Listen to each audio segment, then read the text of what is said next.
Check Republic नाम की जगह पे एक एडवर्ड नाम का आदमी था जो सीसीटीवी बेबी मॉनिटर सेटअप कर रहा था ताकि वो अपने बच्चे पे नज़र रख सके। इन सीसीटीवी मॉनिटर्स का सिग्नल कभी कभार क्रॉस कनेक्ट हो जाता है और यही एडवर्ड के साथ हुआ। और बजाय अपनी बेटी को देखने की जगह उसने एक छोटे से बच्चे को कंक्रीट फ्लोर पे लटके हुए देखा जिसके हाथ पैर बंधे हुए थे और वो पूरा नंगा था और बहुत बीमार लग रहा था। एडवर्ड डर गया और एडवर्ड ने तुरंत पुलिस को कॉल कर दिया। पुलिस डोर टू डोर हर जगह इन्वेस्टिगेशन करती रही ये जानने के लिए कि ये सिग्नल कौन से घर से आया। सारी फैमिलीज और सारे घर वालों ने पुलिस को अच्छे से कोऑपरेट किया पर उनके पास भी ज़्यादा जानकारी नहीं थी। फाइनली पुलिस एक पीले रंग के घर में गई। वहाँ 31 साल की क्लेरा और उसकी बहन कैटरीना ने डोर खोला। क्लेरा एक सिंगल मॉम थी जिसको 3 बच्चे थे, 8 साल का बेटा आंद्रे, 9 साल का बेटा याकूब और एक 14 साल की एडॉप्टेड बेटी जिसका नाम एना या एनिका था। उन्होंने पुलिस को अंदर लिया और पुलिस से अच्छे से कोऑपरेट किया। पर पुलिस जब एक अलमारी जैसे दरवाजे के पास गई उन्होंने पुलिस को अंदर जाने से मना कर दिया। पर पुलिस ने फायर डिपार्टमेंट को बुलाया और दरवाज़ा तोड़ दिया। जैसे ही फायर डिपार्टमेंट ने डोर खोला पुलिस को समझ आया कि ये दोनों बहनें क्यों डोर खोलने से मना कर रही थी। उन्होंने जैसे ही डोर खोला उनको बेबी मॉनिटर पे दिखा हुआ बच्चा दिखा। वो बच्चा क्लेरा का 8 साल का बच्चा आंद्रे था। वो इस छोटे से सीमेंट के कमरे में था जो उसकी उल्टी और पॉटी से भरा हुआ था और वो बहुत ही डिहाइड्रेटेड था। जैसे ही उन्होंने ये सिचुएशन देखी उन्होंने क्लेरा और कैटरीना को अरेस्ट कर लिया और उन्होंने तीनों बच्चों को कस्टडी में ले लिया। जैसे ही तीनों बच्चों को कस्टडी में लिया याकूब और आंद्रे ने पुलिस को बताया कैसे 8 महीने से उनके साथ अब्यूज़ किया जा रहा है। आंद्रे और याकूब ने बताया कि उन्हें पूरा टाइम नंगा रखा जाता था, उनको 2-2 दिन तक खाना नहीं दिया जाता था और उनको मारा जाता था, सेक्सुअली असॉल्ट किया जाता था। दोनों बच्चों ने बताया कि उन्हें जलती हुई सिगरेट से जलाया जाता था, उन्हें इलेक्ट्रिक शॉक्स दिए जाते थे और कांटे चम्मच से खरोचा जाता था। उनको कभी कभार पानी में डुबाया भी जाता था। उन्होंने ये भी बताया कि वो उन्हें खुद को काटने के लिए ज़बरदस्ती करते थे, वो भी छुरी से। जब भी वो उसे बंद कमरे में नहीं रहते थे वो उनको उस टेबल पे हैंडकफ करके रखते थे। अगर कभी याकूब या आंद्रे को उल्टी हुई तो उन्हें वही उल्टी खानी पड़ती थी। क्लेरा, कैटरीना और एना याकूब और आंद्रे को ज़बरदस्ती खाना खिलाती थी ताकि उनका वज़न बढ़े। जैसे ही उनका वज़न बढ़ता था वो तीनों याकूब और आंद्रे का फ्लैश काट के खाती थी और उन्हें भी खिलाती थी। 2005 से पहले क्लेरा अकेले अपने 2 बेटों के साथ रहती थी। वो तीनों बहुत ही खुश थे, उनकी लाइफ बहुत ही नॉर्मल और हैप्पी थी।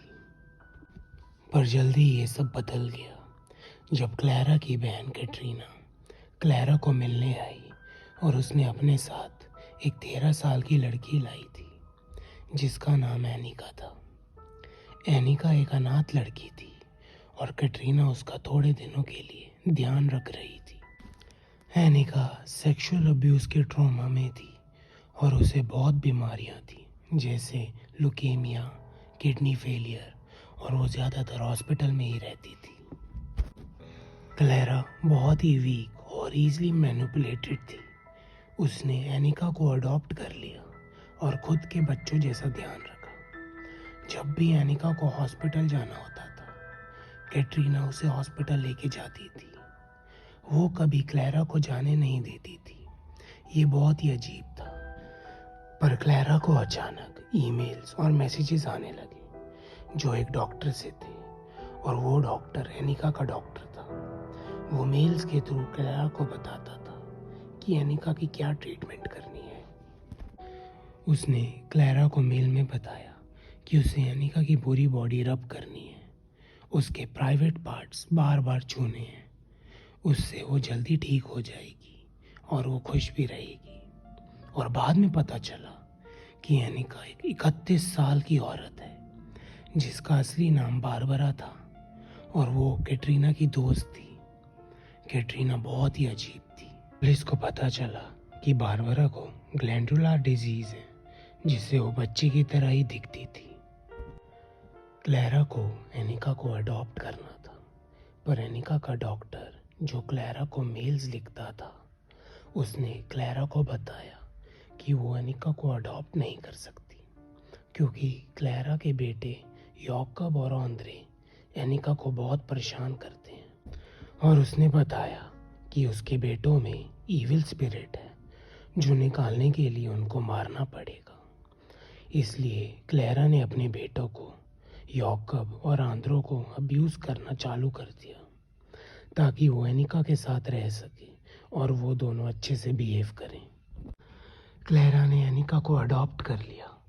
जैसे ही अडॉप्शन ऑफिशियल हो गया, क्लैरा ने अपने बेटों को कैटरीना को दे दिया ताकि वो एनिका का ध्यान अच्छे से रख सके। 2007 में कैटरीना याकूब आंद्रे को लेकर क्लैरा और एनिका के साथ कार्मेन में शिफ्ट हो गई, एक येलो घर में जो पुलिस ने ढूंढा था। यहाँ पे भी याकूब और आंद्रे के साथ सेम अब्यूज़ चलता था। अनिका जैसे ही क्लैरा को बताती थी कि याकूब और आंद्रे उसे परेशान कर रहे हैं, वो उन्हें अब्यूज़ करने लगती थी। मई 2007 को ये हॉरिबल चीज़ पुलिस को डिस्कवर हुई। कैटरीना और क्लारा को पुलिस ने अरेस्ट कर लिया और याकूब, आंद्रे और एनिका को एक क्लॉकमेक नाम के घर में भेज दिया। एनिका वहाँ से भाग गई और गायब हो गई। वो पहले डेनमार्क गई, फिर वो ऑस्लो गई। वहाँ वो वापस 13 साल का लड़का बन गई और उसने अपना नाम एडम फोना रख दिया। वहाँ उसे एक यूथ शेल्टर में डाला गया क्योंकि बारबरा ने ये बताया था कि उसे अपने बाप ने बहुत अब्यूज़ किया है। पर दिसंबर 2007 में एडम या बारबरा वहाँ से भी गायब हो गया या हो गई और उसके यूथ शेल्टर ने हर जगह उसकी पोस्टर लगा दिए। उसके बाद वो टॉरमेंजो में मिली। आगे जाके पता चला कि मार्टिन फोनो नाम के आदमी ने उसे अपनी बेटी की आइडेंटिटी दी है क्योंकि वो बारबरा के बाप का कल्ट का ही मेंबर था। बारबरा का बाप ने बारबरा को हमेशा 13 साल का बच्चा बनाने के लिए डॉक्यूमेंट्स बना के दिए हैं। और आगे जाके पता चला कि कैटरीना, क्लारा भी इसके मेंबर्स थे और इस कल्ट में कैनाबलिज्म होता है। क्लैरा को 9 साल की जेल हो गई, कैटरीना को 10 और बारबरा को सिर्फ 5 साल की जेल हुई। पर अच्छी बात यह है कि याकूब और आंद्रे अब बड़े हो गए हैं और अच्छी लाइफ जी रहे हैं।